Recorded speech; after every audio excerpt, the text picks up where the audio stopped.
হরে কৃষ্ণ। তো আজকের ভিডিওতে আমরা আলোচনা করব মাঘ মাস কবে থেকে শুরু হচ্ছে, মাঘ মাসে আপনারা কি কি কাজ করবেন, মাঘ মাসে প্রাতঃ স্নানের মন্ত্র এবং মাঘ মাসে প্রাতঃ স্নানের বিশেষ মাহাত্ম্য কথা আজকের ভিডিওতে আমরা আলোচনা করব।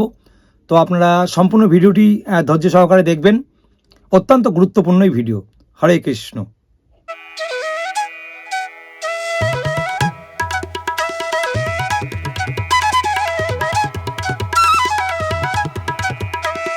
হরে কৃষ্ণ। তো দ্বাদশ মাসের মধ্যে সবথেকে গুরুত্বপূর্ণ মাস তিনটি মাস, সেটি হচ্ছে এক বৈশাখ মাস, দ্বিতীয়ত হচ্ছে কার্তিক মাস, আর তৃতীয়ত হচ্ছে মাঘ মাস। তো মাঘ মাসে বিশেষ মাহাত্ম্য কথা শাস্ত্রে বিশদভাবে বর্ণনা করা আছে। তো আজকের ভিডিওতে আমরা সেই আলোকপাত করবার চেষ্টা করব। বিশেষ করে শাস্ত্রে সাধনার ক্ষেত্রে বিশেষভাবে গুরুত্ব দেওয়া হয়েছে এই মাঘ মাসকে। তো পাঁচটি জিনিস এই মাঘ মাসে করা অত্যন্ত কর্তব্য, সেটি হচ্ছে শাস্ত্রে উল্লেখ আছে। এক হচ্ছে মাঘ মাসে প্রাতঃ স্নান, দুই হচ্ছে মাঘ মাসে অধিক সংখ্যক হরিনাম জপ, তিন নম্বর হচ্ছে ভূমিতে শয়ন, এবং চার নম্বর হচ্ছে সমস্ত প্রকার আমিষ আহার বর্জন করে কৃষ্ণ প্রসাদ গ্রহণ করা, এবং পাঁচ নম্বর হচ্ছে ভগবানের অর্চন। তো এই পাঁচটি বিশেষ ক্রিয়া যেটি পদ্মপুরাণে বিশেষ গুরুত্ব আরোপ করা হয়েছে। তো মাঘ মাস কবে থেকে শুরু হচ্ছে? সূর্য সিদ্ধান্ত অনুযায়ী পালন করেন সংক্রান্তির পরের দিন থেকে মাঘ মাস শুরু হয়েছে, কিন্তু বিশুদ্ধ চন্দ্র পঞ্জিকা অনুযায়ী ২৬ তারিখ শুক্রবার অর্থাৎ ২৫ তারিখে পূর্ণিমা, ২৫ তারিখ পূর্ণিমা, ২৫শে জানুয়ারি ২০২৪ এই বছর পূর্ণিমার পরের দিন ২৬/১/২০২৪ মাঘ মাস শুরু হবে এবং সেটি চলবে মাঘী পূর্ণিমা পর্যন্ত। শনিবার ২৪শে ফেব্রুয়ারি শনিবার পর্যন্ত এই মাঘ মাস চলবে। তো এই দিন ভগবানের একটি বিশেষ অনুষ্ঠান হয়ে থাকে, পৌষা অভিষেক অর্থাৎ পুষ্প অভিষেক হয়ে থাকে। পৌষ মাসের এই পূর্ণিমার দিন পুষ্প অভিষেক, ভগবানকে পুষ্প অভিষেক করা হয়ে থাকে। এই পৌষ মাসের পূর্ণিমা তিথি বলে পৌষা পূর্ণিমা। তারপর থেকে মাঘ মাস শুরু হয়। আপনারা জানেন যে আগামী রবিবার ২১ তারিখ পুত্রদা একাদশী। তো এই পুত্রদা একাদশীর মাহাত্ম্য কথায় আপনারা শুনবেন যে মুনিগণ বললেন আগামী ৫ দিন পর মাঘ মাস শুরু হচ্ছে, মাঘ মাস আরম্ভ হচ্ছে। মুনিগণ রাজাকে বললেন যে আগামী ৫ দিন পর অর্থাৎ একাদশীর পর দিন দ্বাদশী, ত্রয়োদশী, চতুর্দশী প্রতিপক্ষ শুরু হচ্ছে, পূর্ণিমার পরে প্রতিপক্ষ শুরু হচ্ছে, সেটি হচ্ছে মাঘ মাসের প্রথম দিন, সেখান থেকে মাঘ মাস শুরু হচ্ছে, অর্থাৎ ২৬ তারিখ প্রতিপক্ষ থেকে মাঘ মাস শুরু হচ্ছে। পুত্রদা একাদশীর মাহাত্ম্য কথা ব্রহ্মাণ্ড পুরাণে বর্ণনা আছে, সেটা আমরা ব্রহ্মাণ্ড পুরাণ থেকেও আমরা দেখতে পেলাম যে মাঘ মাস শুরু হচ্ছে আগামী ২৬ জানুয়ারি ২০২৪ তারিখ থেকে। এটি হচ্ছে বিশুদ্ধ চন্দ্র পঞ্জিকা অনুযায়ী। অতএব আমরা ব্রহ্মাণ্ড পুরাণ এবং পদ্ম পুরাণ থেকে আমরা দেখতে পেলাম যদি আপনারা এই শাস্ত্রবিধি অনুযায়ী আপনারা মাঘ মাস পালন করেন তাহলে সেটি সর্বোত্তম, সর্বাধিক। পূর্ণিমা থেকে পূর্ণিমা পর্যন্ত অনেকে পালন করে থাকেন, অর্থাৎ ২৫শে জানুয়ারি ২০২৪ পৌষা পূর্ণিমা থেকে মাঘী পূর্ণিমা পর্যন্ত মাঘ মাস অনেকে পালন করে থাকেন। এছাড়া ২৬ তারিখ অর্থাৎ পূর্ণিমার পরে দিন প্রতিপক্ষ থেকে মাঘ মাস শুরু হয়ে আপ টু মাঘী পূর্ণিমা পর্যন্ত ফেব্রুয়ারি মাসের ২৪শে ফেব্রুয়ারি ২০২৪ শনিবার পর্যন্ত এই মাঘ মাস চলবে। তো আমরা জানতে পারলাম যে মাঘ মাস কবে থেকে কবে পর্যন্ত শুরু হচ্ছে। তো এখন আমরা শ্রবণ করব যে এই মাঘ মাসের প্রাতঃ স্নানের মন্ত্র। মকরস্থ রৌভ মাঘে গোবিন্দাচ্যুত মাধব স্নানানেন মে দেব যথোক্ত ফলদ ভব। হে অচ্যুত, হে গোবিন্দ, হে মাধব, আমি মাঘ মাসে মকর রাশিস্থ দিবাকরে স্নান করিতেছি। হে প্রভু, আপনি যথারীতি এই স্নানের ফল প্রদান করুন। এই মন্ত্র উচ্চারণ করে মৌন অবলম্বন করে স্নান করবেন। তারপর বাসুদেব, হরি, বিষ্ণু, মাধব নাম স্মরণ করে হরিনাম জপ করবেন। তো আপনারা এই মন্ত্র উচ্চারণ করে আপনারা প্রাতঃ স্নান করতে পারেন। তো আমরা দেখতে পেলাম যে বিষ্ণু, হরি, মাধব এবং বাসুদেব এই চারটি নাম স্মরণ করে আপনারা স্নান করতে পারেন, অথবা আপনারা হরে কৃষ্ণ মহামন্ত্র করতে করতে আপনারা স্নান করতে পারেন। মৌন অবলম্বন করে, অর্থাৎ স্নানের সময় কোনো রকম কথা প্রজল্প করা যাবে না। শুধু একমাত্র আপনি এই 4টি নাম, ভগবানের দিব্য নাম স্মরণ করে আপনি স্নান করতে পারেন। আমরা অনেক ক্ষেত্রে দেখি যে পুকুর বা নদীতে অনেকে স্নান করতে গেলে তো মৌনতা অবলম্বন করেন না, তারা বিভিন্ন গ্রাম্য কথাবার্তা, বিভিন্ন জল্পনা প্রজল্প করেন। তো সেটি করা একেবারেই ঠিক নয়, আমরা শাস্ত্রে দেখতে পেলাম। তো আপনারা বিভিন্ন পবিত্র নদীতে, গঙ্গা, যমুনা, ভাগীরথী, নর্মদা, সিন্ধু, যে কোনো আপনারা নদীতে, পবিত্র নদীতে স্নান করতে পারেন মাঘ মাসে। মাঘ মাসে স্নান করা ঠান্ডা জলে অত্যন্ত কষ্ট। যদি আপনারা নদী, পুষ্করিণী বা জলাশয় না থাকে, তাহলে সেক্ষেত্রে আপনি নিজ গৃহেতে আপনি স্নান করতে পারেন। সাধারণত মাঘ মাসে অত্যন্ত ঠান্ডা থাকে জল, সেই জন্য আপনারা যদি অসুবিধা হয় কাউর, তাহলে সেক্ষেত্রে উষ্ণ গরম জলে আপনারা স্নান করতে পারেন, ঠিক আছে। তবুও প্রাতঃ স্নান আপনারা করুন, কারণ প্রাতঃ স্নান করবার মাহাত্ম্য অনেক বেশি এই মাসে।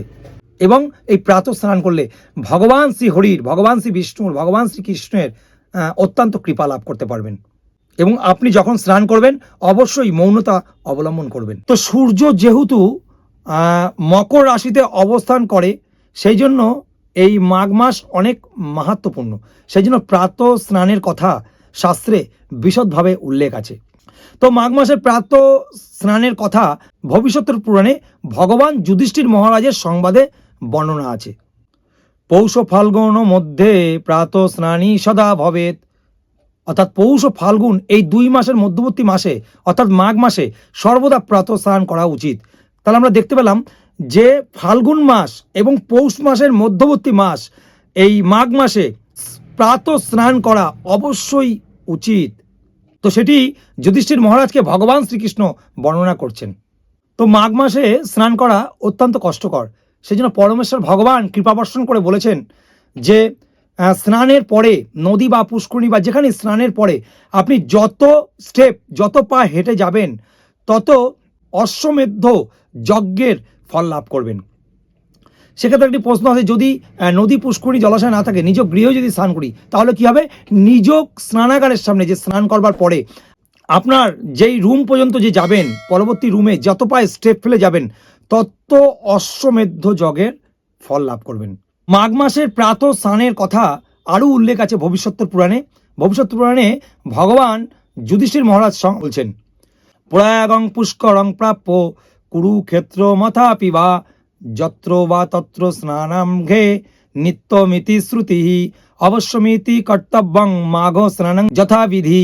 মাঘ মাসে প্রয়াগ, পুষ্কর কিংবা কুরুক্ষেত্র অথবা অন্য যে কোনো স্থানেই হোক, প্রত্যহ যথাবিধি প্রাতঃ স্নান করা উচিত। অর্থাৎ এই জড়জগতে সকাম কর্মী, নিষ্কাম কর্মী যত নর আছে, যত মানুষ রয়েছে, তাদের সকলের এই প্রাতঃ স্নান করা অবশ্যই কর্তব্য, ভগবান বলছেন। এছাড়া ভবিষ্যত্তর পুরাণে দত্তাত্রেয় এবং কার্তবীর্য সংবাদে বলছেন, অমাঘ স্নানীনাং নির্নাং নিষ্ফলং জন্মকীর্তনম অসুর্গ গগনং যৎচন্দ্র মূঢ়ম মণ্ডলম তদন্য ভাতি সৎকর্ম মাঘ স্নানং বিপানিপ্র। মানুষ্যগণ যদি মাঘ মাসে প্রাতঃস্নান না করে, তাহা হইলে তাহাদের জন্ম বৃথা বলিয়া জানিবে। সূর্য, চন্দ্র, নক্ষত্রমণ্ডল ব্যতীত যেমন আকাশমার্গ শোভিত হয় না, সেই প্রকার মাঘ স্নান ছাড়া সৎকর্মসমূহ শোভা পায় না। তো দেখুন, ভবিষ্যত্তর পুরাণে শ্রী দত্তাত্রেয় এবং কার্তবীর্য সংবাদে কত কঠিন কথা বলা আছে। যদি কেউ মানুষ মাঘ মাসে প্রাতঃস্নান না করে, তার জন্মই বৃথা। তো অবশ্যই আপনারা সকলে এই মাঘ মাসে প্রাতঃস্নান অবশ্যই করবেন। তো ভবিষ্যতের পুরাণে আরও উল্লেখ আছে এই প্রাতঃ স্নানের বিষয়। প্রিয় দেবাসু বাসুদেবস্য মাঘ স্নান প্রকৃতম, অর্থাৎ ভগবান শ্রী বাসুদেবের প্রীতি বিধান করবার জন্যই এই মাঘ মাসে প্রাতঃ স্নান করা উচিত। তো ভগবান কৃষ্ণের প্রীতি বিধান করবার জন্য এই মাঘ মাসে প্রাতঃ স্নানের কথা বিশদভাবে উল্লেখ আছে সমস্ত শাস্ত্রে। আমরা কাত্যায়ন স্মৃতিতে কি লেখা আছে সেটা আমরা দেখব। মাঘ স্নানী নর য সাধু গতিং নৈব পশ্যতি তন্মাস্তি মানুষে লোকে ক্লীব সংজন্য শোধয়েত। মাঘ স্নানী ব্যক্তিকে দুর্গতি পাইতে হয় না, মাঘ স্নানে মর্তলোকের যাবতীয় পাপ ধ্বংস হয়। অর্থাৎ এই মাঘ মাসে প্রাতঃ স্নান যারা করবেন, তাদের কোনো দুর্গতি লাভ হয় না, এবং মর্তলোকের যত পাপ করে তার পূর্বকৃত পাপ সমস্ত এই মাঘ মাসে প্রাতঃ স্নানের সাথে সাথে দূরীভূত হয়ে যায়, ধ্বংস হয়ে যায়। এটা কাত্যায়ন স্মৃতিতে আমরা দেখতে পেলাম এবং অবশেষে তিনি ভগবত গতি লাভ করেন। এছাড়া স্কন্দ পুরাণে ব্রহ্মা নারদ সংবাদে উল্লেখ আছে, মাঘ স্নানং নর কৃত্বা সদা দন্ত মনাব্রতি প্রতি চ পদং বিষ্ণু স্থানং ত্রৈলোক্য বন্দিতম। সর্বদা সংযত চিত্তে ব্রতরত হইয়া মাঘ স্নান করত মানব ত্রিলোক বন্দিত বিষ্ণুধাম লাভ করিতে পারেন। অর্থাৎ মাঘ মাসে যদি আমরা প্রাত স্নান করি তাহলে কি বলছে, বিষ্ণুধাম, আমরা বিষ্ণুধাম লাভ করতে পারি, আমাদের প্রকৃত নিত্য আলয় গোলক বৃন্দাবনে আমি প্রত্যাবর্তন করতে পারি আমরা। তো মাঘ মাসে প্রাত স্নান করলে আমরা বিষ্ণুধাম প্রাপ্ত হতে পারি, সেই কথাই ব্রহ্মা নারদ সংবাদে স্কন্দ পুরাণে উল্লেখ আছে। তো আমরা এখানে বেশ কিছুটা আলোচনা করলাম শাস্ত্র সিদ্ধান্ত অনুযায়ী, যে মাঘ মাসে প্রাত স্নানের মাহাত্ম্য আমরা জানতে পেলাম এই ভিডিওতে। তো এখন আমরা আলোচনা করব এই মাঘ মাসে আপনারা কি কি কাজ করবেন। প্রথম কথা, মাঘ মাসে প্রতিদিন প্রাত স্নান করবেন। অনেকে শীতকালে স্নান করতে চায় না, অত্যন্ত শীতেও আমার দেখা অনেকেই আছেন, যেরকম যারা 2 দিন 3 দিন 4 দিন 1 সপ্তাহ, অনেকে আবার আছেন যে 15 দিনে একদিন, 1 মাসে একদিন, 2 মাসে একদিন স্নান করেন। না, এরকমভাবে স্নান করা উচিত নয়। এরকমভাবে যদি স্নান করে সেই জীবের কখনো মঙ্গল হয় না এবং তার শরীর দিয়ে দুর্গন্ধ নির্গত হয় এবং শরীরে বিভিন্ন রোগ ব্যাধির সৃষ্টি হয় এবং সে কখনো শচিশুদ্ধ হতে পারেন না। সেই জন্য সমস্ত সে পাপই গ্রহণ করেন, সে বিষটা আহার করেন। সে স্নান না করে যা যা আহার করছেন সে বিষটাই আহার করেন, শাস্ত্রে উল্লেখ আছে। অর্থাৎ প্রতিদিন স্নান করতে হবে, অবশ্যই স্নান করতে হবে প্রাত স্নান। প্রাত স্নান কখন করবেন? সূর্য উদয়ের 1 ঘন্টা 36 মিনিট অর্থাৎ 96 মিনিট পূর্ব থেকে ব্রাহ্ম মুহূর্তে শুরু হয়। 25শে জানুয়ারি 2024 সূর্য উদয় হবে হচ্ছে 6টা 20 মিনিটে। 6টা 20 1 ঘন্টা 36 মিনিট পূর্ব থেকে ব্রাহ্ম মুহূর্তে শুরু হয়। সেই ব্রাহ্ম মুহূর্তে আপনারা অবশ্যই স্নান করবেন। তো এভারেজ আমরা যদি দেখি তাহলে মোটামুটি 3টে থেকে 6টার মধ্যে স্নান করা উচিত। আবার যদি আমরা 31 তারিখ দেখি তাহলে যেমন 31 তারিখে কলকাতা সূর্য উদয়ের টাইম হচ্ছে 6টা 19 মিনিট, 1 মিনিট আগে হচ্ছে, তাহলে সেই অনুযায়ী একটা এভারেজ 3টে থেকে 6টার মধ্যে আপনারা স্নান করতে পারেন। তো এখন দক্ষিণায়ন শেষ হয়ে উত্তরায়ণ চলছে, যত উত্তরায়ণের দিন যাবে তত ধীরে ধীরে দিন বড় হতে থাকবে, রাত্রি ছোট হতে থাকবে। সেভাবে 1 মিনিট 2 মিনিট করে টাইমটা, সূর্য উদয়ের টাইমটা আস্তে আস্তে পিছবে, ঠিক আছে? সেই অনুযায়ী তার আগে থেকে 1 ঘন্টা 36 মিনিট পূর্ব থেকে ব্রাহ্ম মুহূর্তে শুরু হয়। তো আপনারা অবশ্যই সকালে ব্রাহ্ম মুহূর্তে স্নান করবেন। সাধারণত বছরে 3টে মাস খুব শুভ, মাঘ মাস, কার্তিক মাস এবং বৈশাখ মাস। তো এই 3 মাস আপনাদের সম্ভব হলে অবশ্যই আমিষ আহার বর্জন করবেন এবং এছাড়া পুরুষোত্তম মাস থাকে, সেই পুরুষোত্তম মাসেও আমিষ আহার বর্জন করবেন। তো এই মাঘ মাসে আমিষ আহার বর্জন করে কৃষ্ণ প্রসাদ গ্রহণ করবেন এবং তুলসী মহারানীর সেবা করবেন, তুলসী পরিক্রমা করবেন, তুলসীতে জল সেচন করবেন, তুলসী বৃক্ষ রোপণ করবেন, ভগবানের শ্রীচরণ কমলে তুলসী পত্র নিবেদন করবেন, ভগবানের অর্চন করবেন, দীপদান করতে পারেন, মঙ্গল আরতি করতে পারেন, বেশি সংখ্যক হরিনাম জপ করবেন, অধিক সংখ্যক।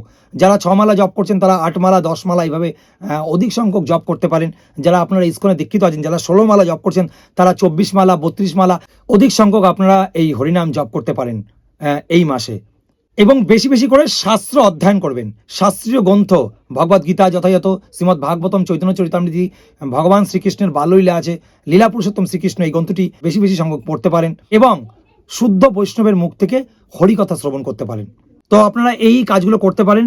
তো ভূমিতে শয়ন যদি না পারেন, অনেকের কলিযুগ, শরীরের বিভিন্ন সমস্যা এই শীতে যদি ভূমিতে শয়ন না করতে পারেন তাহলে আদার্স যেই আরও ক্রিয়া যেটি রয়েছে, আরও 4টি বিশেষ ক্রিয়া যেটি রয়েছে, যেমন অধিক সংখ্যক হরিনাম জপ, মাঘ মাসের প্রাত স্নান, আমিষ আহার বর্জন করে কৃষ্ণ প্রসাদ গ্রহণ করা এবং ভগবানের শ্রীবিগ্রহ অর্চন করা।